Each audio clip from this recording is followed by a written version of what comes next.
ইতিমধ্যে কিন্তু আমি বসে পড়েছি নয়নতারা হিন্দু হোটেলে, যেটা কিন্তু কানলা শহরে রয়েছে। তো আমার কাছে কিন্তু সেই 40 টাকার চিকেন থালিটা চলে এসে কী কী রয়েছে একটু ঝট করে দেখিয়ে দিই।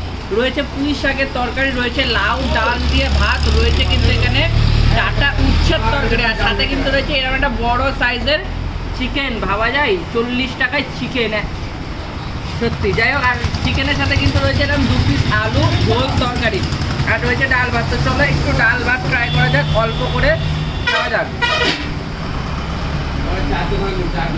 একদম লাইট খাবার, একদম ঘরোয়া লাইট খাবার। আর এই সবজিগুলো আমি অতটা খাই না, ভালোবাসি না, তো ওটাকে একটু অ্যাভয়েড করে চলে আসি চিকেনে। একটু ভেঙে নেবো ছোট্ট করে চিকেন, একটু নিয়ে নেবো ঝোল, আর একটু নিয়ে নেবো আলু। আর এই আলুটা কিন্তু আর ঝোলটা কিন্তু দাদা বলেছে যতবার চাইবে তোমরা ততবারই পাবে। তো খাওয়া যাক, চলো। কেমন? সত্যি কথা বলতে চিকেনের তরকারিটা না পুরো একদম যেমন ঘরোয়া যেরকম হয় সেরকম ঘরোয়া ব্যাপার স্যাপারে রয়েছে। তো চলো এতটা রয়েছে, আমি যেতে থাকি। ভিডিওটা কেমন লাগলো অবশ্যই কমেন্ট করে যাবে, ভালো লাগলে একটা মাস্ট লাইক করে দেবে।